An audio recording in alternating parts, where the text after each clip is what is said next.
Tem alguém cansado aí? Não dá tempo ainda? Vocês me dão 30 minutinhos? Quem dá 30 minutinhos, levanta a mão. Só 30, não preciso de tanto, não sou de pregar muito.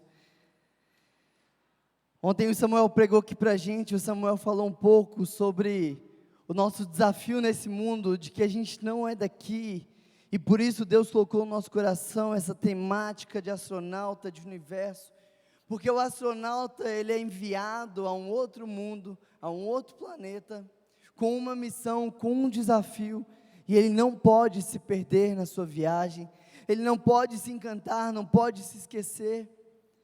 Então ontem o Samuel falou disso, que nós não somos daqui, estamos aqui de maneira passageira, nós estamos aqui com uma missão, com um propósito, e hoje eu quero conversar com os irmãos de que, apesar de estarmos nesse mundo e não sermos daqui, a gente não pode se contaminar com as coisas daqui, a gente não pode se encantar, e a palavra de Deus já nos avisa, já nos alerta, que vai ser tentador, que as propostas vão ser boas, que Satanás ele vai estudar a nossa mente para tentar nos enganar, para tentar nos distrair no caminho, e por isso a Bíblia o tempo todo está nos falando, presta atenção, acorda, você não pode se perder no caminho, você não pode se esquecer da sua missão, nós não somos aqui, nós não estamos aqui a passeio, e a nossa estadia aqui é muito breve.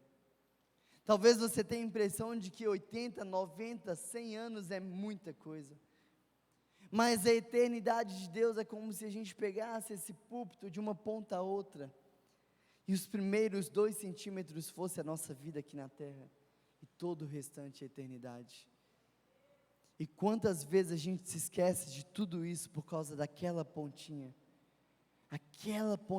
de prazer, aquela pontinha de satisfação, aquela pontinha de sacrifício, e eu abro mão de tudo isso por causa de um pedaço muito pequeno de tempo.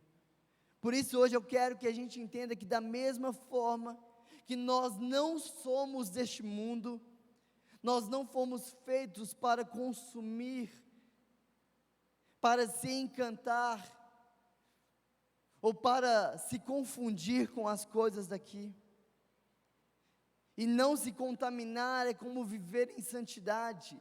Santidade do grego a gente já sabe, é estar separado, apesar de estar no meio, apesar de estar misturado, eu sou separado, eu não sou daqui, eu não faço as mesmas coisas, por mais que eu me pareça com outras pessoas como Caio Castro, por mais que eu tenha semelhanças como Caio Castro, por mais que meu corpo seja malhado, não como do Caio Castro, eu não faço as mesmas coisas porque eu não sou daqui, eu não posso me confundir.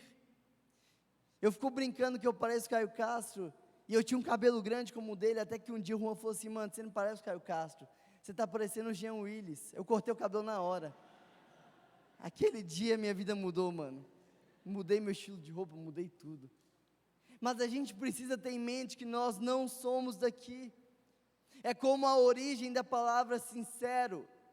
Na antiga Grécia, quando eles vendiam estátuas, e no trajeto, no destino, na entrega daquela estátua, se houvesse algum esbarrão e quebrasse alguma quina, eles vinham e completavam aquela estátua que era feita de pedra, colocavam cera para disfarçar. E aquela estátua não era mais íntegra, agora ela tinha cera. Portanto, sincero é aquilo que é sem cera, é por inteiro. E é isso que Deus espera de nós, um coração não fragmentado, não repartido, mas um coração inteiro, um coração separado, um coração consagrado, um coração entregue, um coração que todos os dias faz sacrifícios, mas ele não se contamina. Mas o problema é que muitos de nós temos nos perdido no caminho, e quando a gente vai para a rua num dia de evangelismo como esse, talvez 90% das pessoas já estiveram aqui dentro, já tiveram a oportunidade de entender, mas assim como Nicodemos, não o suficiente para ter uma entrega, para viver um coração puro, Santidade é como quando a gente compra um tênis novo, sabe? Esse tênis aqui, eu ganhei ele de mim mesmo em dezembro, de Natal, com muito incentivo da minha esposa. Na verdade, ela ficou sabendo depois, mas ela deu um apoio. Eu fui lá e eu comprei, eu queria esse tênis há mais de 5 anos. Deve ser a 5ª vez que eu uso esse tênis. Porque quando é novo, a gente quer guardar. A gente não quer usar de qualquer maneira. Eu não quero usar em qualquer situação. Eu procuro saber se onde eu vou ter que andar tem barro. Eu procuro saber se onde eu vou estar tem muita poeira. Eu procuro saber se onde eu vou pisar vai estar molhado, porque eu não quero sujar meu tênis novo. E santidade, da mesma forma, é eu entender a pureza do coração que Deus me deu, é eu entender o que Ele fez, como Ele me transformou, como Ele redimiu um coração pecador e um coração puro, e por essa pureza agora eu não quero contaminar por isso. Eu vou rever os lugares que eu frequento, eu vou rever as pessoas com quem eu converso, eu vou rever as pessoas com quem eu tenho influência, ou que me influenciam. Eu vou mudar todo o meu estilo de vida, porque eu não quero sujar esse coração. Eu lembro uma vez, eu estava no projeto Operação Invasão, Operação Invasão é um projeto missionário para adolescentes, e eu lembro que naquele ano, os meus pais tinham me dado um tênis de Natal, e eu desde pequeno sou apaixonado por automobilismo, sempre amei muito carros, e Fusca, que Fusca nem carro é um patamar, é outro patamar. E eu lembro que naquele Natal os meus pais me deram um tênis da Puma, vermelho cor de Ferrari, com o emblema da Ferrari, vermelho camurça. Rapaz, aquele tênis era o suprassumo da minha vida. E aí eu lembro que eu nunca usava ele até doía quando eu usava, de tão novo que ele era. E aí o projeto Invasão é um projeto de 11 dias, que você, agora é 10? Tá, tudo bem, desculpa, tá? E aí a gente ficava ali todos aqueles dias, e no final daqueles dias, tinha um culto da vitória, que era o culto de celebração, de festa, de reencontrar a família. E eu lembro que eu estava numa cidade chamada Eugenópolis, era 7 horas de ônibus, e o pastor na época falou assim: olha, a gente vai para o culto da vitória, mas como a gente está muito longe, já vai vestido com a roupa que vocês querem usar no culto da vitória, porque a gente vai chegar em cima da hora e não vai ter tempo de se trocar. Eu pensei, agora que eu vou usar o Puma vermelho, camurça, Ferrari. Tomei aquele banho, vesti toda a roupa e por último coloquei aquele tênis. Entrei dentro do ônibus e a gente começou a viajar. No meio do caminho, cai uma tempestade, estrada de chão, o ônibus fica atolado. E o pastor fala: todos os homens saem imediatamente, não pega nada, sai, corre, vamos empurrar o ônibus. Naquele dia eu afundei o meu corpo quase no joelho na lama. E o meu tênis da Ferrari parece que sofreu um acidente. Parece que eu estava numa corrida de rally. Depois daquele dia eu usei o tênis para jogar bola, usei o tênis para trabalhar, não tinha mais graça. E quantos de nós começamos a nossa caminhada com Cristo com o coração preservado, cuidando com cada palavra, cuidando com cada ato do nosso dia, contando cada minuto, buscando o tempo todo viver em santidade, viver puro, viver santo. E aí, como a gente é humano, a gente peca, a gente cai em um pecadinho, e Satanás vem e fala: pecou, né? Não volta para Deus não, Deus não quer nem saber de você. E você: não, Ele quer saber de mim sim, Deus me perdoa, purifica o meu coração. E no dia seguinte você vai e cai em outro pecado, e Ele fala: viu, você não consegue, desiste. Não, eu vou conseguir. E no terceiro dia você cai em outro pecado, e Satanás vai te convencendo de que Deus não quer mais te ouvir, não quer mais te perdoar, e que você deve ter vergonha de chegar diante de Deus. E muitas vezes a gente chuta o balde, e começa a viver de qualquer maneira, e usar o nosso coração de qualquer jeito, como se ele tivesse sido afundado num poço de lama. Mas nessa noite o Espírito Santo quer restaurar corações. Ele quer pegar corações que foram contaminados por algo deste mundo e purificar. e transformar por isso. Deixe Ele ministrar no seu coração, deixe Ele tratar a sua vida. É muito importante nós falarmos disso, porque o homem nunca negocia os seus princípios e valores quando ele está ali na base, quando ele está na luta, quando todos os dias ele tem que sacrificar tempo, tem que se esforçar. Quando ele está no começo da caminhada, ele nunca negocia os seus princípios e valores. Mas é muito comum que quando ele chega lá no topo da vida, ele negocia os seus princípios e valores por nada. Ele abre mão muito fácil. É muito mais fácil, na verdade é muito mais comum pessoas caírem no topo do que na base. Porque quando a gente está na base, a gente se concentra, a gente se dedica, a gente se esforça, mas quando tudo fica fácil, a gente esquece. Isso demonstra ingratidão do nosso coração. Então, nós não estamos aqui a passeio e a nossa estadia aqui é muito breve. E o que significa então, Renan, se contaminar? Do latim, se contaminar significa misturar, mesclar, ajuntar, reunir vários contos em um só. Em 1 Reis 11, Salomão faz exatamente isso. Deus tinha dado uma ordem para Salomão: não permita que os seus homens se casem com mulheres estrangeiras, não traga para o seu reino mulheres estrangeiras, não se misture. E no começo Salomão até fazia isso, mas com o tempo Salomão começou a permitir que o pai ou a mãe das suas mulheres trouxessem pequenos altares dos seus deuses para dentro do templo dele. E ele fez isso com uma, ele fez isso com outra, ele fez isso com outra, e aí a mulher vai contar para outra que ele fez, e a outra também quer, e a outra também quer. E quando Salomão percebeu, o seu templo, o seu reino, estava totalmente misturado, totalmente contaminado. E é aí que a gente tem a divisão de Israel e Judá, por causa que Salomão desobedeceu a ordem de Deus. Essa é a consequência de você não se manter separado. Você vai trazer mistura para dentro do seu coração.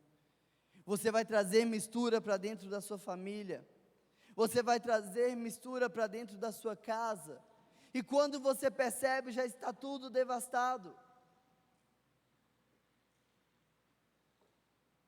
Em 1969, uma universidade nos Estados Unidos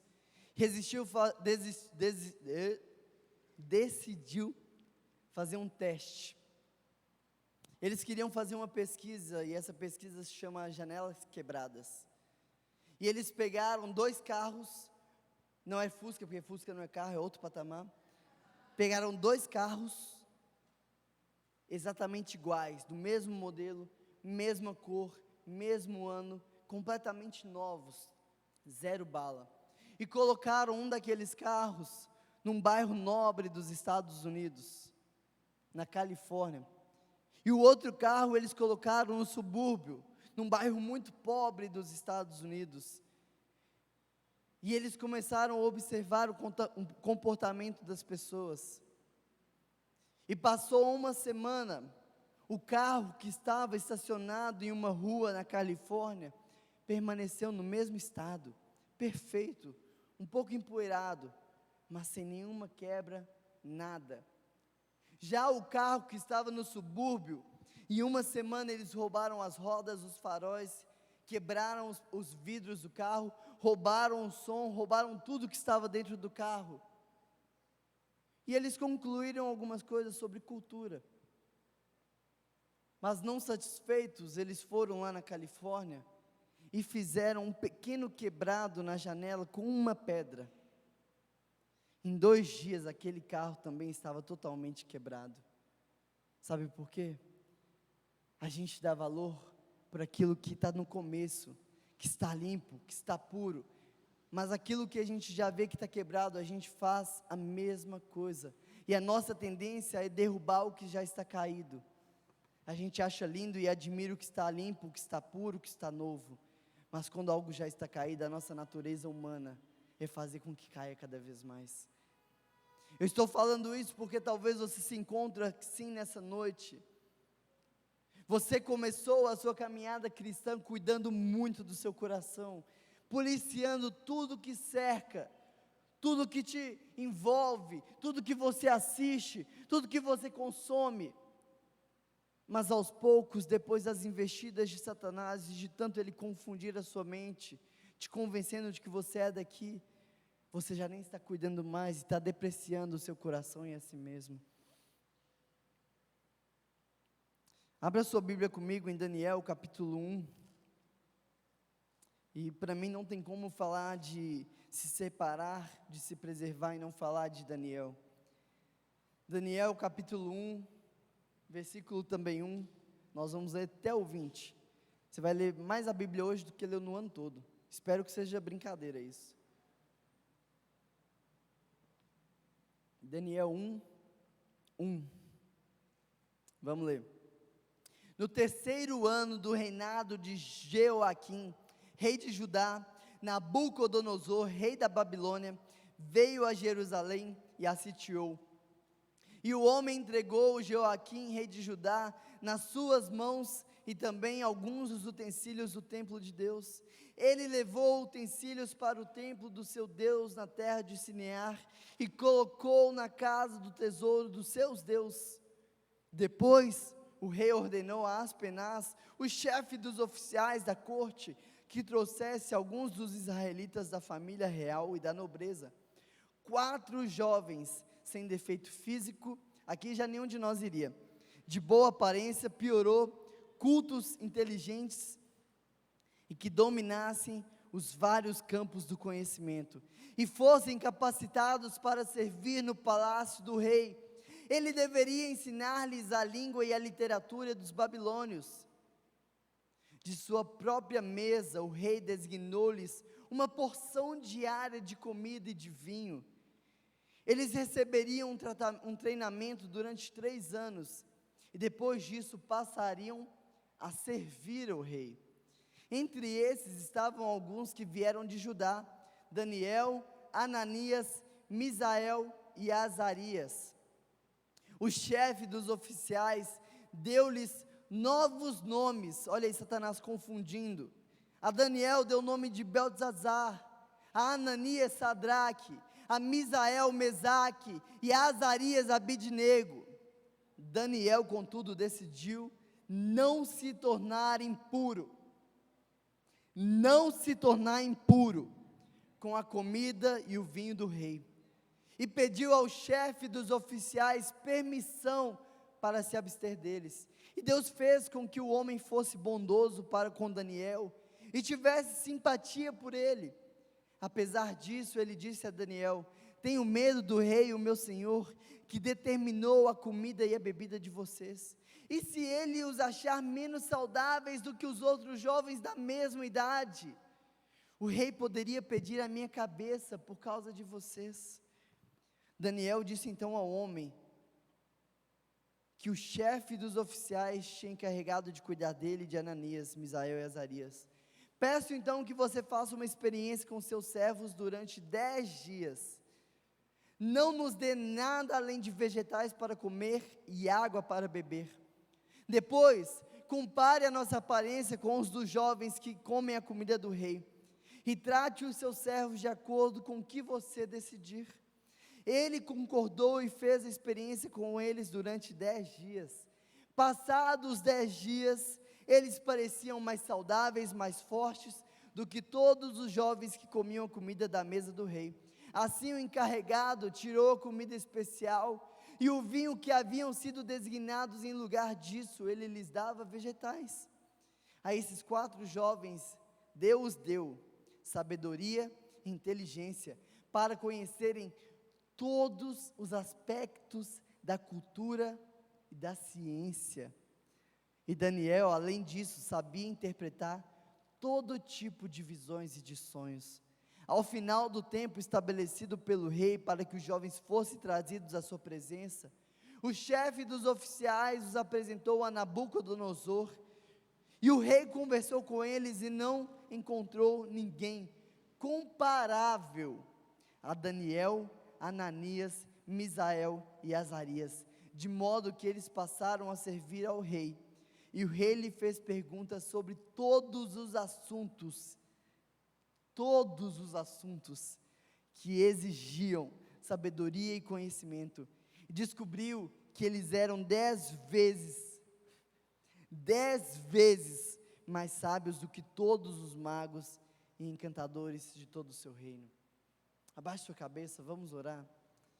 O que a gente leu aqui é que Deus deu todo o conhecimento de cultura, ciência, de todo o assunto para aqueles jovens, porque eles se consagraram.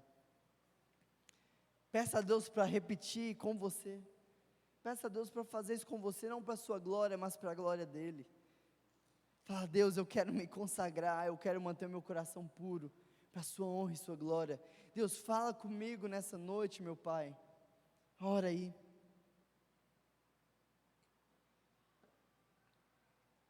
Deus, que o Senhor me diminua, Pai, e que o Senhor apareça aqui agora.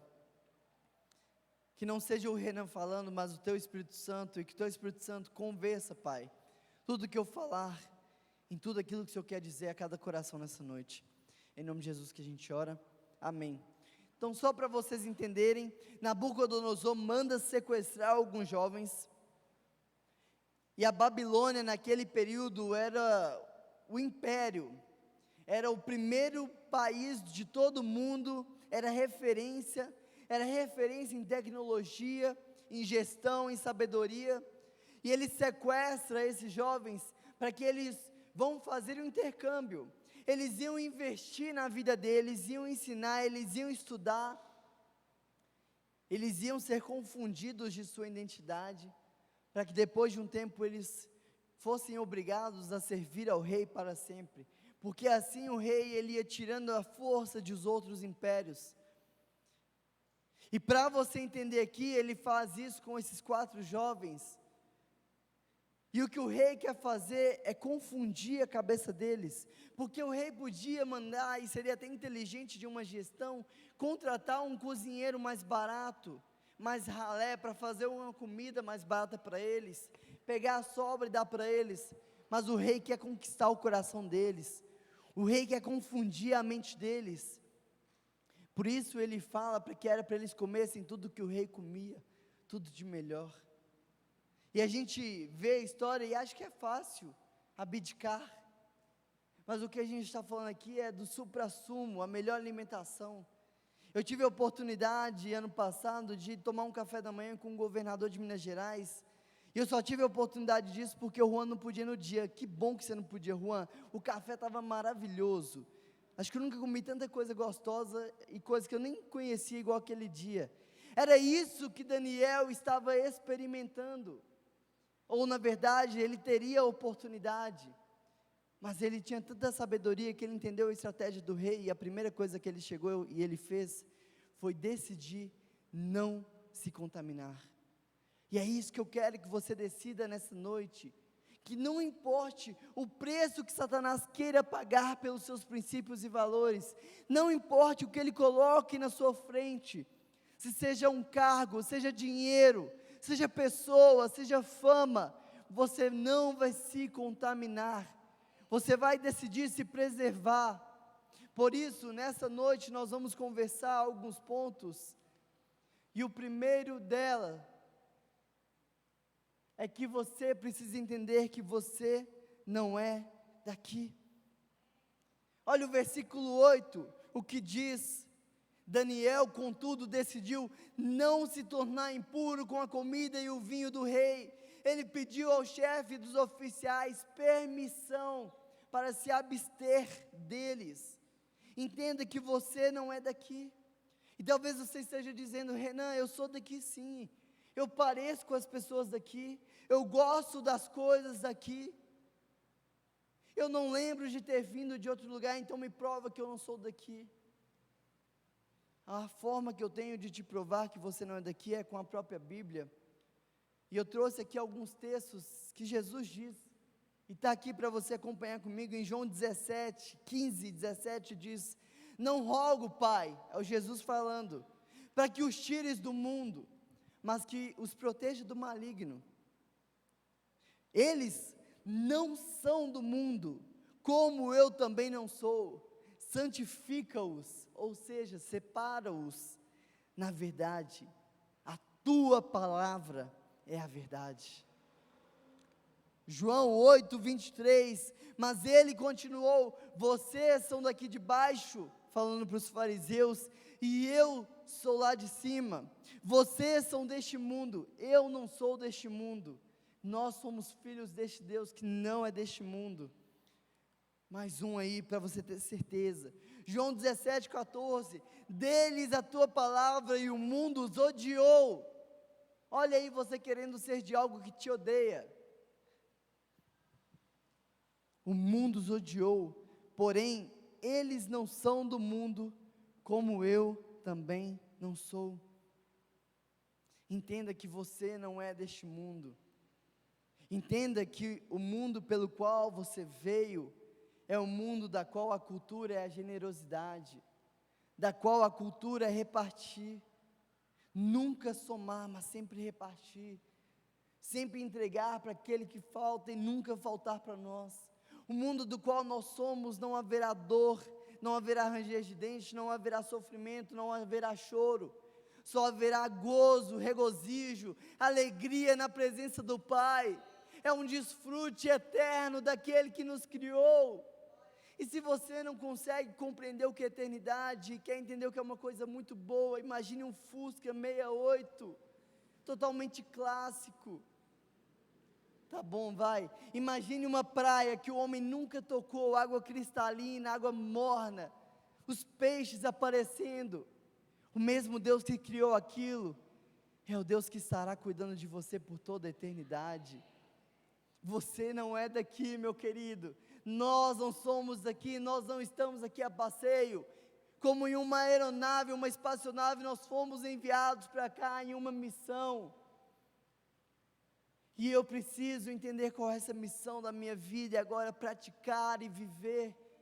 E todos os dias acordar lembrando que eu não sou daqui. E todos os dias acordar lembrando, eu tenho uma missão, eu tenho um foco, eu tenho um propósito e eu não posso me perder no caminho. Eu não posso me desviar. Eu vou sair de casa para amar e nada vai me impedir de amar. Eu vou sair de casa para conhecer a Cristo e nada vai me impedir de conhecer a Cristo.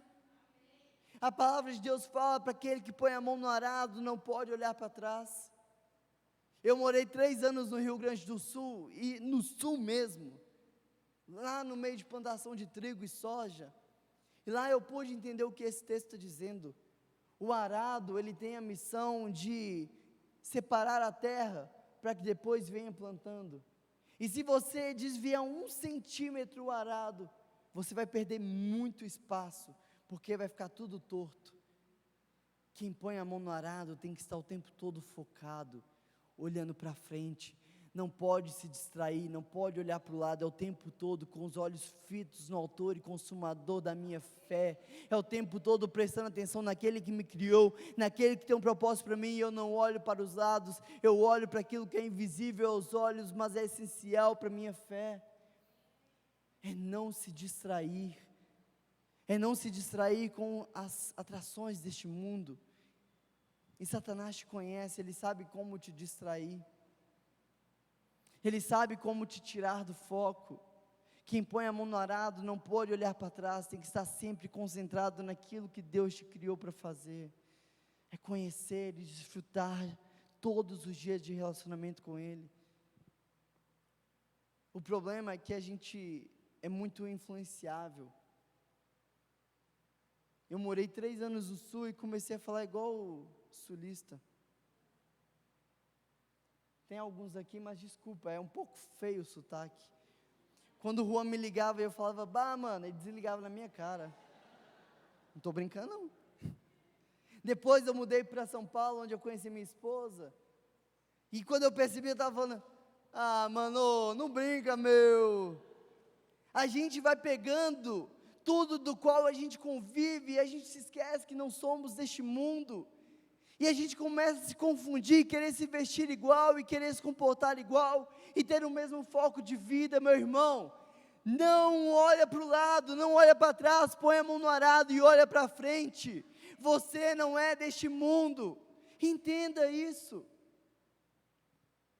Onde foi que você se perdeu no caminho? Onde foi que você se distraiu? Aonde foi que você começou a errar a rota? E se distrair, esquecer do porquê você está aqui. Portanto, em primeiro lugar, anota aí, grava, você não é daqui. Em segundo lugar, é Deus quem concede misericórdia. Olha o versículo 9 que diz: e Deus fez com que o homem fosse bondoso para com Daniel e tivesse simpatia por ele. Nós temos que confiar e entender que quando nós formos santos, quando nós formos separados, sem cera, é Deus que vai gerar as conexões necessárias, é Deus que vai mandar a provisão necessária, é Deus que vai mover os palitinhos para que você chegue onde Ele quer que você chegue. Não é pelos seus argumentos, não são pelas suas ideias, não são pela sua gestão, é por quem Deus é Ele quem concede misericórdia, é Ele que te conecta às pessoas necessárias. Quando eu olho para a minha vida, tudo que eu tentei fazer para que eu fosse bem sucedido, eu fiz muito errado, e tudo que deu certo na minha vida foi um estralar de Deus. Tudo que deu certo na minha vida foi Deus ajustando a minha rota, foi Deus consertando o meu arado, e Ele fazia isso para que eu nunca me esquecesse de que não é porque eu sou bom, não é porque Daniel não tinha nenhuma deficiência, mas é porque Deus concedeu misericórdia a Daniel. Deus moveu o coração daquele chefe, Deus moveu o coração de Nabucodonosor, e da mesma forma, Deus deu todo o conhecimento a Daniel. O que você tem negociado? Qual princípio e valor você tem trocado para conquistar aquilo que você sonha? Você não precisa se contaminar para se sentir amado. Deus te ama mais do que todas as coisas, e Ele provou isso dando a própria vida dEle e ressuscitando para que você também pudesse ressuscitar.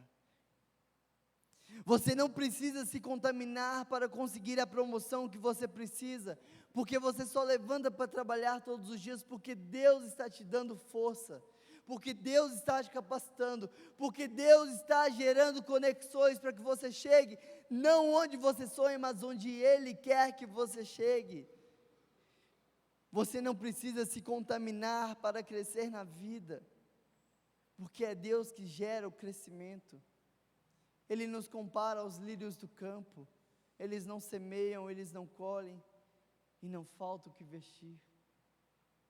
Olhe os pássaros, eles não estão preocupados, e o tempo todo eles estão felizes, cantando. Você não precisa se contaminar, Deus está com a mão dele em cima de você, cuidando o tempo todo. É o contrário, você não precisa fazer, é fazendo o ordinário que o extraordinário acontece na nossa vida. É cuidando do seu coração para que ele permaneça santo e puro todos os dias, que Deus vai fazendo o agir dele na sua vida. Será que você tem buscado ser o próprio Deus da sua vida? Será que você tem buscado ser o próprio Deus na vida do seu namorado, namorada, esposo, esposa? Será que você está buscando ser o próprio Deus na vida do seu filho? E tentando você decidir o que ele vai ou não viver, o que ele vai ou não sofrer, tentando privá-lo e controlar o tempo todo e protegê-lo da sua forma de enxergar o mundo. E ao invés de ensiná-lo a depender de Deus, você tem ensinado ele a depender do seu cuidado, a depender da sua força. Será que você tem sido o Deus da sua vida, e ao invés de todos os dias gastar um tempo preservando o seu coração de maneira que agrade a Deus, você tem buscado formas de chegar onde você quer chegar, mas não pelo caminho, mas sim através de atalhos. Interessante porque quando Jesus fala o que Ele é, Ele não diz eu sou um atalho, Ele não diz eu sou uma rota alternativa, Ele não diz eu sou um caminho mais rápido, Ele diz eu sou o caminho, a verdade e a vida, e qualquer outra coisa que não for isso, é idolatria e está destruindo a sua vida. Em terceiro e último lugar, é melhor agradar ao nosso Deus do que agradar a ídolos. Porque eu já cansei de ver pessoas vendendo seus sonhos, princípios e valores para se reafirmarem para pessoas que são tão pecadoras quanto elas. Pessoas que sabem que ficar errado e fica só porque vai ser vergonhoso dizer não. Pessoas que sabem que falar palavrão é pecado e fala só para se sentir aceito no meio de outros.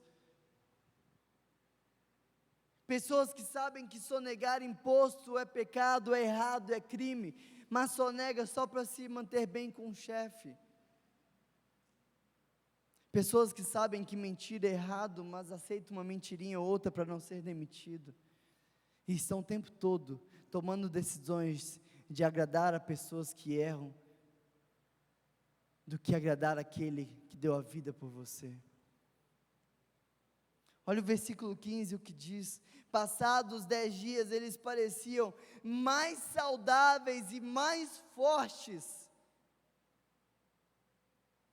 Nem tomaram whey do que todos os jovens que comiam a comida da mesa do rei. Assim o encarregado tirou a comida especial e o vinho que haviam sido designados, e em lugar disso só dava para eles vegetais.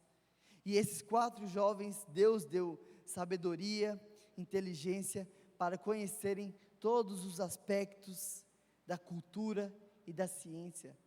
Sem noção disso, Deus está dando a eles todo o conhecimento do ponto A ao ponto Z, de um lado a outro, é todo conhecimento. O texto não fala que eles precisaram investir horas de estudo e aprendizado. O texto não fala que eles precisaram deixar de ir no culto para ir no cursinho. O texto não fala que eles deixaram de fazer devocional para ficar estudando. O texto não fala que eles deixaram de fazer outras coisas para se dedicar ao aprendizado intelectual. O texto fala que eles se dedicaram a Deus e Deus os fez ser conhecedores de ponto A ao ponto Z. É muito melhor agradar a Deus do que a qualquer outra pessoa. Talvez você se perdeu no caminho e está com o arado totalmente torto e tem fingido que não está percebendo. Mas nessa noite Deus quer colocar a mão no seu arado e direcionar. Nessa noite Deus quer te colocar de volta no caminho e te lembrar do porquê você foi criado. Nessa noite Deus quer corrigir a sua visão e te mostrar o porquê de todas as coisas. Te lembrar o que Ele colocou, o que Ele tinha no coração quando Ele deu sopro para que você viesse à existência. Ainda no ventre da nossa mãe, Deus já nos conhecia. Em que momento da história você esqueceu quem você é? Em que momento da história você esqueceu de onde você veio? Em que momento da história você deixou de agradar o Deus que deu a vida por você, para agradar pessoas que estão no seu redor? Em que momento da história? Em que momento da história você tomou uma decisão errada e desapontou o coração de Deus, só para agradar alguém que tem um coração tão pecaminoso quanto o seu? Em que momento da história você se confundiu e começou a pensar que você é deste mundo, e começou a pegar o sotaque deste mundo, o jeito de se vestir desse mundo, o jeito de falar deste mundo, o jeito de se portar desse mundo, o jeito de dirigir a vida como as pessoas desse mundo dirigem, e está levando a sua vida para o fundo do buraco como todos os outros estão levando.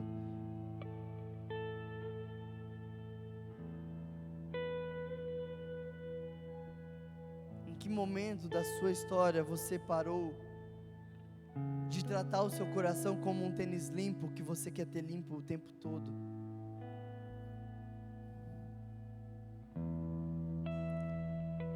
o quanto você investe em cada coisa,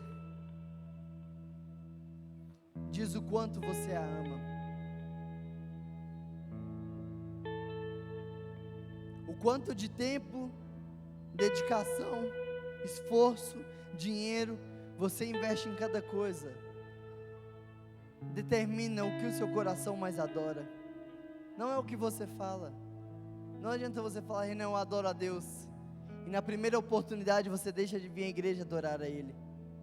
Não adianta você falar: Renan, Deus é minha prioridade, sendo que essa primeira prioridade é negociável, e o tempo todo tem algo mais importante a fazer, algo mais urgente a fazer.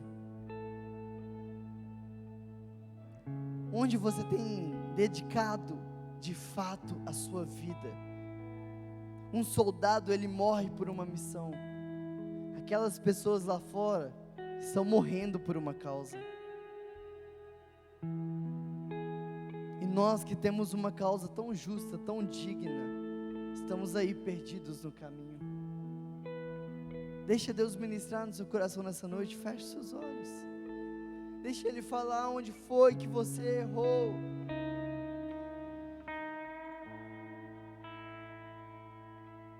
A quem a sua vida está dedicada a agradar. Para onde tem ido a sua vida?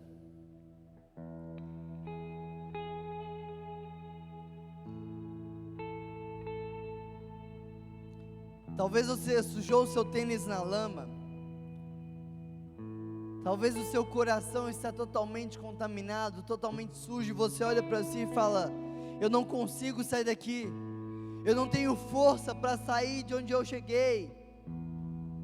Eu nunca imaginei que eu me tornaria alguém tão sujo, corrupto, pecador como eu me tornei.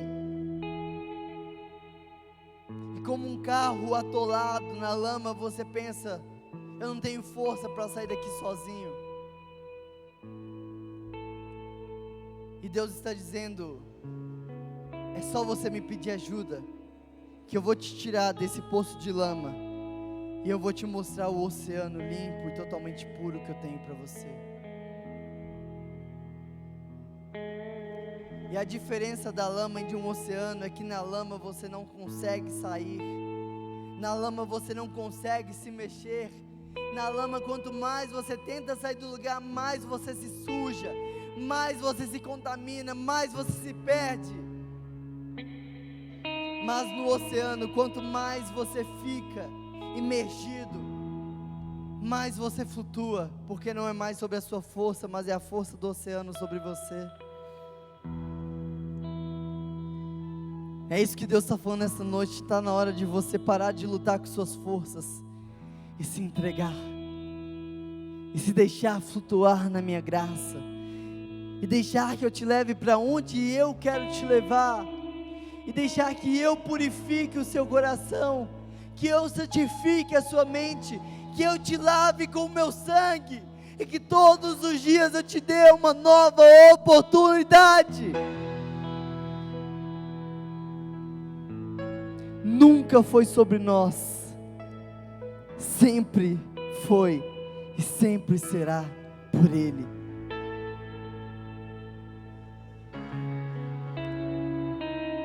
Se nessa noite você quer tomar a decisão de consagrar o seu coração e fazer desse calçado imundo um tênis novo, e fazer desse coração corrupto um coração totalmente purificado e santificado, fique de pé no seu lugar, para que todo mundo espiritual entenda que nessa noite tiveram decisões,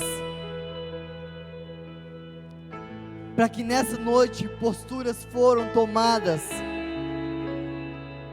vidas foram transformadas, e que houve também festa nos céus.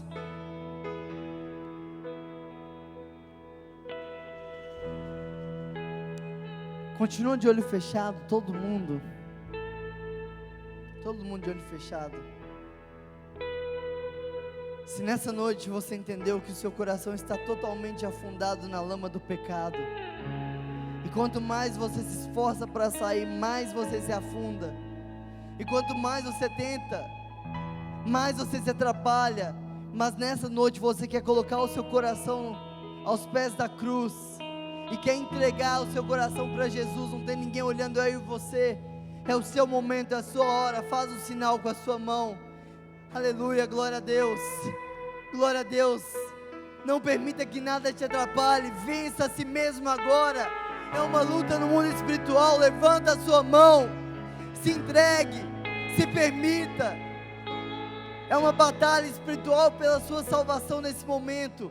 É um marco na sua vida. É só você e Deus olhando agora. Faz um sinal com sua mão, como um ato de entrega, de rendição. Deus, toma cada uma dessas vidas, Pai. Escreve o nome de cada uma delas no teu livro da vida. E que elas nunca corrompam o seu coração. Que elas nunca olhem para trás. Que elas nunca se percam no caminho. Pode abaixar a mão. Agora, continua de olho fechado. Eu quero orar por você que um dia já entregou seu coração para Jesus, mas que aos poucos tem permitido que o seu coração se contamine com as coisas desse mundo, e reconhece que seu coração está um pouco confuso, e nessa noite você quer purificar ele novamente, remir, lavar. Faz um sinal com sua mão. Glória a Deus, aleluia, aleluia. Deus, purifica cada um desses corações, Pai. Lava com teu sangue, tira qualquer memória, qualquer lembrança que leve ao pecado. Purifica, Pai. Que haja um novo padrão de pensamento, que assim como Paulo fala, que haja renovação da mente todos os dias, que haja santificação, e que essas pessoas levem a outras a serem santificadas, Pai. É no teu nome que nós oramos e agradecemos. Amém. Amém. Fique de pé. Eu queria que agora a gente louvasse a Deus, consagrando a nossa vida de fato, entregando o nosso coração, purificando. Mas apesar da gente ter trazido a Isa aqui para ministrar nossas vidas, a gente não está aqui para assistir a Isa. A gente está aqui para adorar junto com a Isa. A gente está aqui num único coro, numa unidade.